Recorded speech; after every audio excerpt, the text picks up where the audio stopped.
The best book to read is the Bible. The best book to read is the Bible. If you read it every day, it will help you all the way. Oh, the best book to read is the Bible. Dear brothers and sisters in the Lord, ప్రభునందు ప్రియమైన సోదరి సోదరులారా, today's verse for our meditation is taken from the book of 1 Peter, chapter 5, verse 10. నేటి దినము మన ధ్యానం కొరకు పేతురు రాసిన మొదటి పత్రిక 5వ అధ్యాయం 10వ వచనం నుండి తీసుకొనబడింది. The God of all grace make you perfect and settle you. సర్వకృపానిధియగు దేవుడు తానే మిమ్మును పూర్ణులుగా చేసి స్థిరపరిచి బలపరచును. We all know Apostle Peter's life can be divided into 3 major parts. అపోస్తలుడైన పేతురు యొక్క జీవితాన్ని 3 ప్రధానమైన భాగాలుగా విభజించవచ్చు. Some time back we were seeing it. కొంతకాలం క్రితం ఈ సంగతులు మనం చెప్పుకున్నాం. But once again we are going to see. మరలా ఈ సంగతులు మనం చూస్తాం. What are those 3 parts? ఏమిటి ఆ 3 భాగాలు? Firstly, Peter in the Gospels. మొదటిది సువార్తల్లో పేతురు. And secondly, Peter in the Acts of Apostles. రెండోది అపోస్తలుల కార్యములో పేతురు. And thirdly, Peter in his epistles. మూడవది పత్రికలలో పేతురు. In the Gospels, Peter was a student. సువార్తల్లో పేతురు ఒక విద్యార్థి, నేర్చుకునే దశలో He ఉన్నాడు. was a learner and he was a disciple. ఆయన ఒక శిష్యుడుగా నేర్చుకునే స్థితిలో ఉన్నాడు. So their master was Lord Jesus Christ himself. వాళ్ళ బోధకుడు, వారి యజమానుడు యేసుక్రీస్తు ప్రభువే. So in the Acts of Apostles, అపోస్తల కార్యంలో Peter was a servant or a worker. పేతురు సేవకుడుగా, ఒక పనివాడిగా ఉన్నాడు. Then in his 2 epistles, ఆ తర్వాత తను రాసిన 2 పత్రికల్లో we can see Peter as a teacher. పేతురే ఒక బోధకుడుగా మనం చూస్తున్నాం. He is writing all his experiences for our benefit. తన అనుభవం అంతా కూడా మన ప్రయోజనం కొరకు రాస్తున్నాడు. So he is teaching us. ఆయన మనకు నేర్పిస్తున్నాడు. Now in his epistles, ఇప్పుడు ఆయన పత్రికల్లో we see him as an aged apostle. ఇప్పుడు ఆయన ఎంతో వృద్ధాప్యానికి వచ్చినటువంటి చాలా పెద్ద అపోస్తలుడిగా చూస్తాం. Though he denied the Lord in the early days of his Christian life, తన క్రైస్తవ జీవితంలోని ఆరంభ దినాల్లో యేసు ప్రభువాన్ని అతను బొంకినా కాదు అన్నప్పటికీ, later he came to an understanding that suffering precedes glory in the life of a believer. ఆ తర్వాత Before we get తెలుసుకున్నాడు. glory, suffering will be there. ఆ తర్వాత ఆయన నేర్చుకున్నాడు, మనం మహిమ పొందడానికి ముందుగా శ్రమల పాలవుతాం, శ్రమలు పొందిన తర్వాత మహిమపరచబడతామని నేర్చుకున్నాడు. That is the life of a believer. అది ఒక విశ్వాసి జీవితం. Sadness comes before joy. సంతోషానికి ముందు విచారము, కృంగుదల వస్తుంది. And the darkest night of mourning will finally turn into the brightest noonday sun. చీకటి గల దుఃఖంతో కూడిన రాత్రులు ఆ తర్వాత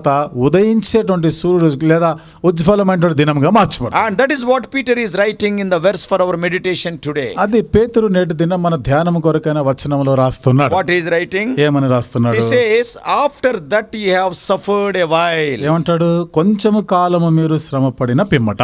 Then he goes on writing that God will make us perfect, establish, strengthen and settle us in verse 10. ఆ తర్వాత ఏమంటాడు? 10వ వచనంలో, దేవుడు తానే మిమ్మును పూర్ణులుగా చేసి స్థిరపరచి బలపరచును. So Peter made it clear that suffering for a Christian is inevitable, unavoidable and inescapable.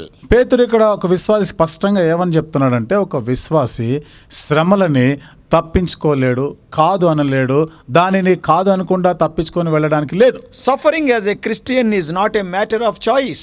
క్రైస్తవుడిగా శ్రమలు పొందటం అనేది నువ్వు కోరుకునేది కాదు. But that certain consequence of our faith in Christ. క్రీస్తునందు మన విశ్వాసం ఉంచిన దానికి పరిమాణంగా వస్తుంది. Yeah, it is certain. అది నిశ్చయం, ఖచ్చితంగా Yeah, వస్తుంది. Jesus also suffered. యేసు ప్రభు వారు కూడా శ్రమ పడ్డారు. Isaiah prophesied in advance that Jesus would be despised. యేసు ప్రభు వారు ఈ విధంగా తృణీకరించబడతారని యెషయా ముందుగా ప్రవచించి Oh, చెప్పారు. Jesus will be rejected. యేసు ప్రభు వారు తృణీకరించబడతారు, And he will be wounded. ఆయన గాయపరచబడతారు, He will be ill-treated and maligned. ఆయన ఎంతో కించపరుస్తారు, ఆయనని He'll be beaten. ఆయన కొడతారు ఆయనని, And unjustly he will be tried. అన్యాయంగా ఆయనకు తీర్పులు తీరుస్తారు. And finally, cruelly he will be crucified. చివరికి అతి దారుణంగా కిరాతకంగా ఆయనని సిలువ వేస్తారు. All these things, yes, Isaiah prophesied. ఈ సంగతులన్నీ కూడా యెషయా ప్రవచించాడు. Even Jesus told his disciples shortly before his death, యేసు ప్రభు వారి శిష్యులతో కూడా ఇంకా కొన్ని రోజుల్లో చనిపోతాడనే దానికి ముందుగా and చెప్పినాడు. if they persecute me, they will persecute you also. వారు నన్ను హింసిస్తున్నారంటే మిమ్ములను కూడా హింసిస్తారు. But after the cross, అయితే సిలువ తర్వాత, that is at the close of his earthly sojourn, అంటే తన భూమి మీద ఉన్నటువంటి తన యాత్ర ముగించబడిన తర్వాత, with its shortly, అది అతి త్వరలో ఇక ముగించబడినే ఉండగా, and with its humiliation and sufferings came Christ's resurrection and ascension and glorification. ఎంతో దీనుడై ఆయన మరి Sufferings. శ్రమల పాలైన తర్వాత ఆయన మహిమతో కూడా పునరుత్థానుడవుతాడు. And so the sufferings precedes glory. కాబట్టి శ్రమల తర్వాత మహిమ ఉంటుంది. So with it came an eternal weight of glory. దాని నుండి నిత్యమైనటువంటి మహిమ కలుగుతుంది. And it is written in the scriptures that లేఖనాల్లో రాయబడిన మాట, Lord Jesus himself learnt obedience by the things he suffered. యేసుక్రీస్తు ప్రభువు తన శ్రమపడి విధేయత నేర్చుకున్నాడు. తాను పొందిన శ్రమల చేత, తాను పొందిన శ్రమల చేత విధేయత.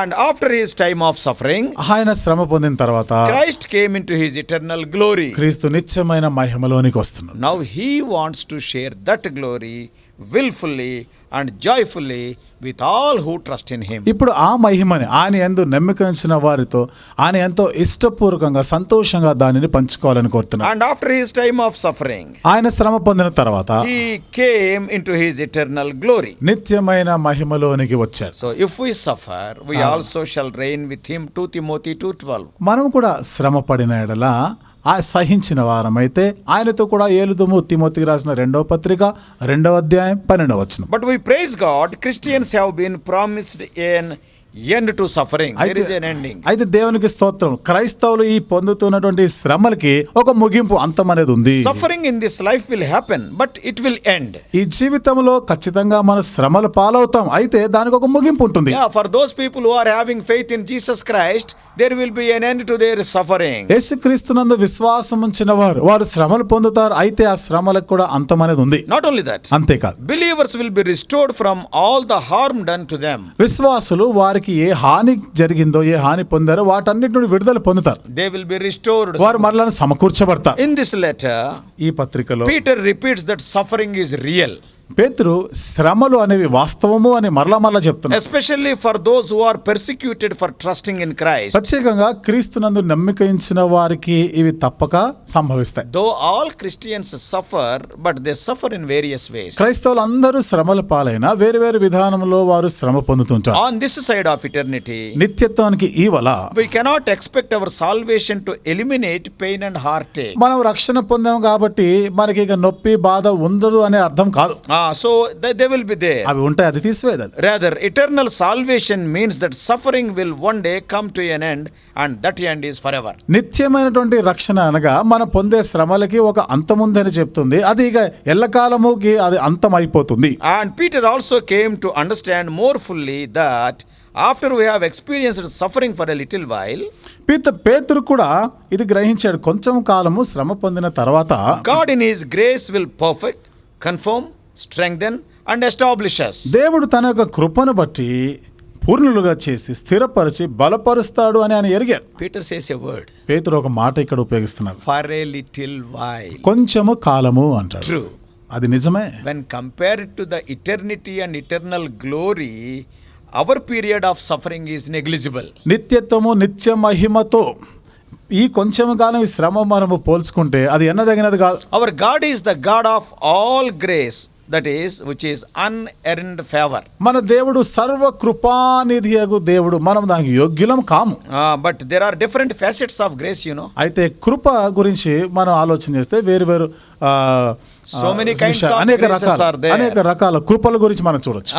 So in a nutshell, Peter is using the phrase, the God of all grace. క్లుప్తమైన విధానంలో పేతురు ఏమంటాడంటే సర్వ కృపానిధియగు దేవుడు. What different types of graces are there? ఏమిటి అవి? వివిధ రకాల కృపలు ఏమిటి? For example, ఉదాహరణకి saving grace is there. రక్షించే కృప, And sustaining grace is there. ఆదుకునేటువంటి Krupa, Then serving grace is there. సేవించే కృప, Yeah, the grace to serve the Lord. అంటే దేవుని సేవించడానికి కొరకైన కృప, And suffering grace is there. శ్రమల కొరకైన కృప. And like that that there are so many kinds of graces we are ఈ enjoying. విధంగా మనం చూస్తా ఉంటే అనేక రకాల కృపలని మనం అనుభవిస్తున్నాం. By His grace, He saved us from the price of our sin, that is eternal death. ఆయన కృపను బట్టి మనము నిత్యమైన మరణం పొందబోయేటువంటి ఆ నిత్య మరణము నుండి, ఆ క్రయము నుండి ఆయన మనల్ని విడిపించాడు. If not, for eternity we would be separated from God. లేకపోయి ఉంటే ఎల్లకాలం నిత్యత్వము దేవుని నుండి మనం వేరైపోయి Now ఉండేవాళ్ళం. we would be spending our eternity in hellfire. మన నిత్యత్వము నరకాగ్నిలో గడిపేవాళ్ళం. Oh, this was made possible only through the faith in Lord Jesus. ఇది కేవలం యేసుక్రీస్తు ప్రభునందు విశ్వాసం ఉంచడం వలన సాధ్యమైంది. Now by His grace, ఇప్పుడు ఆయన కృప ద్వారా God has called us to share in His glory in Christ forever. దేవుడు క్రీస్తునందు తన నిత్య మహిమలో మన పాలువారం కావాలని Yeah, కోరుతున్నాడు. this is the destiny of a true believer. ఇది ఒక నిజమైన విశ్వాస యొక్క గమ్యం. That is enjoying the glory of God. That is what we call glorification. దేవుని యొక్క మహిమను అనుభవించుట, దానినే మనం మహిమపరచబడుట అంటాం. So brothers and sisters, కాబట్టి సోదరి సోదరులారా, although suffering is not something we relish, శ్రమలు అనేవి మనము మనకి అంత రుచించకపోయినా God has promised to strengthen and support us. దేవుడు మనల్ని బలపరిచి మనల్ని ఆదుకొని సహాయం He want to చేస్తానని restore and వాగ్దానం establish us. ఆయన మనల్ని సమకూర్చి మళ్ళీ స్థిరపరుస్తానని And చెప్తాను. He want to bring us to eternal glory in Christ Jesus. క్రీస్తు యేసునందు నిత్య మహిమలోనికి మనల్ని పిలుస్తానని. If we endure suffering for Jesus' sake. యేసు ప్రభు కొరకై మనము శ్రమలను సహిస్తే, What James is telling, you know. యాకోబు ఏమని చెప్తున్నారు తెలుసా? James regarded such people as blessed people. యాకోబు అలాంటి వారిని అంటాడు కదా, ధన్యులుగా పరిగణిస్తాడు. In James 1:12, యాకోబు పత్రిక 1:12 oh, blessed are they that endure temptation. They are blessed people. శోధన సహించువాడు ధన్యుడు అంటాడు. Paul also says that the sufferings of this present time are not worthy to be compared with the glory that is to be revealed to us. Romans 8:18. పౌలు కూడా రోమిలకు రాస్తూ 8:18 ఆయన చెప్తున్నాడు కదా, రాబోవు మహిమతో మనం పోల్చుకుంటే ఇప్పటి కాలపు శ్రమలు అవి ఎన్నదగినవి కావు అంటాడు. That's why Paul's passionate cry was that I may know Him. అందుకనే పౌలు యొక్క ఆసక్తి అంతా కూడా అదే, నేను ఆయనను ఎరుగు నిమిత్తము. I will read Philippians 3:10 for you, what Paul is telling. పౌలు చెప్తున్న మాట ఫిలిప్పీయులకు రాసిన పత్రిక 3:10 నేను చదువుతున్నాను. That I may know Christ and the power of His resurrection, that I may fellowship with Jesus in His sufferings and be made conformable unto His death. చూడండి, ఏ విధము చేతనైనను మృతులలో నుండి నాకు పునరుత్థానం కలగవలనని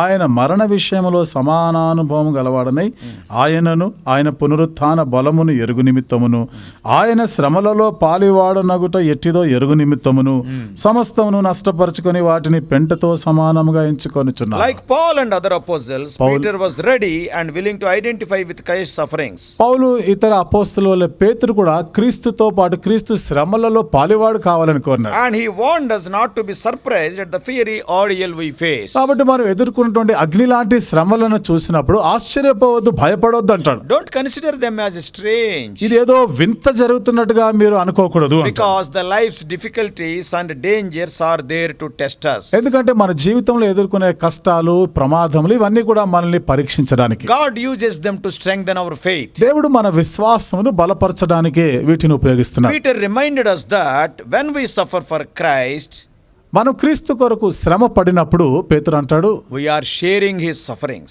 ఆయన శ్రమలలో మనం సమానానుభవం గలవారు And we identify with Him. ఆయనతో పాటు మనం సమాన ఐక్యపరుచుకుంటున్నాం. Just as He identified with us by coming in the form of human being. ఆయన ఏ విధంగా అయితే మానవ రూపం ధరించి వచ్చి మనతో ఐక్యపరుచుకున్నాడు. So one thing very important here. ఇక్కడ ఒక విషయం చాలా One thing ప్రాముఖ్యమైనది. we should not misunderstand here. ఒక విషయాన్ని మనం ఇక్కడ అపార్థం When we చేసుకోకూడదు. come to the sufferings of Christ, క్రీస్తు శ్రమల మాటకొస్తే, though we are suffering, మనము శ్రమలు పడుతున్నా we are not sharing in His sacrificial work on the cross. సిలువలో ఆయన చేసిన త్యాగ సహితమైన ఆ కార్యంలో మనం పాలు పొందడం లేదు. Those sufferings we are not sharing. Only He for salvation.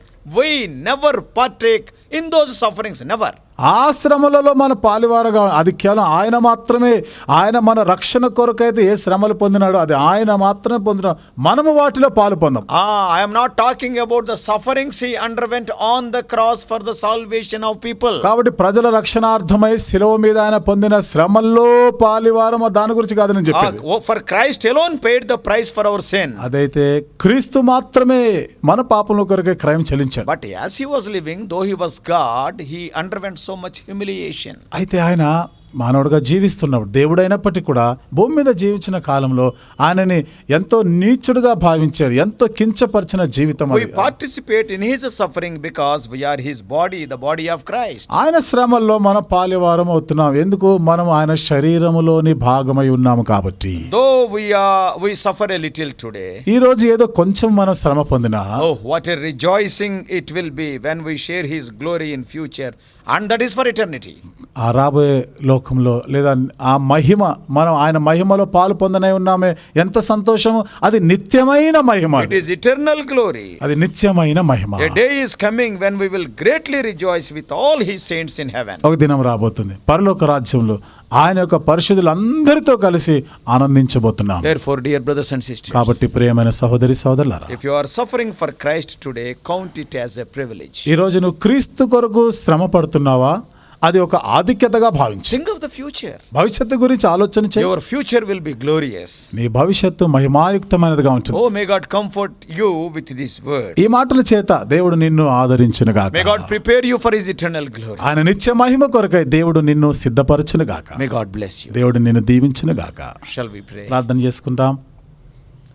Loving Heavenly Father, ప్రేమగల మా పరలోకపు తండ్రి, Lord, we never understood that the sufferings of today, they will bring us eternal glory. నేటి దినం శ్రమలు ప్రభా అవి నిత్య మహిమని కలుగజేస్తాయని మేము అర్థం చేసుకోలేదు. If we are going through sufferings for the sake of Lord Jesus Christ, oh, James is writing, we are blessed people. యేసుక్రీస్తు కొరకై మేము శ్రమలు పాలవుతా ఉంటే యాకోబు అంటాడు మీరు ధన్యులు అంటున్నాడు. And Peter and John, when they were beaten, oh Lord, for Christ's sake.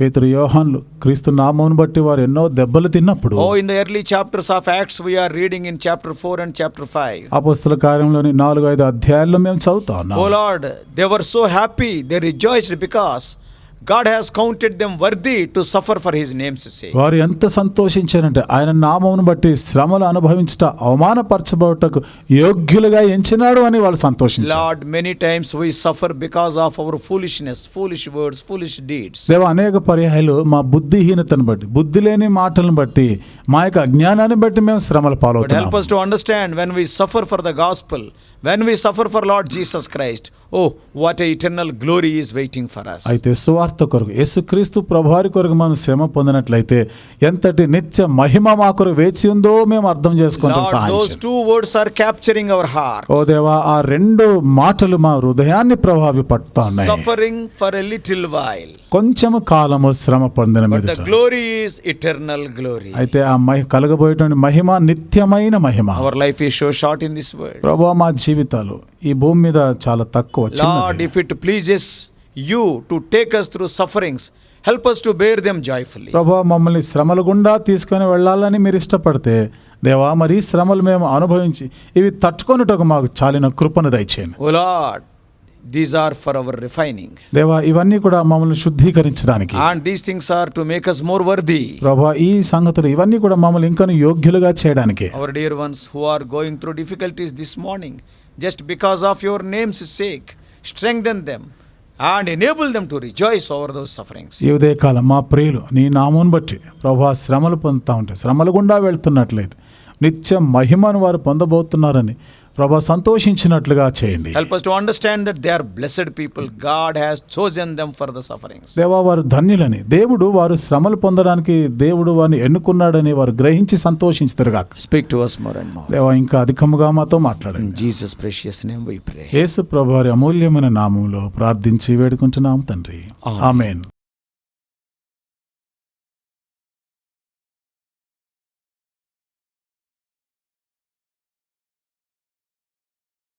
God bless you all. Please subscribe for more spiritual messages on YouTube channel John Victor Hebron.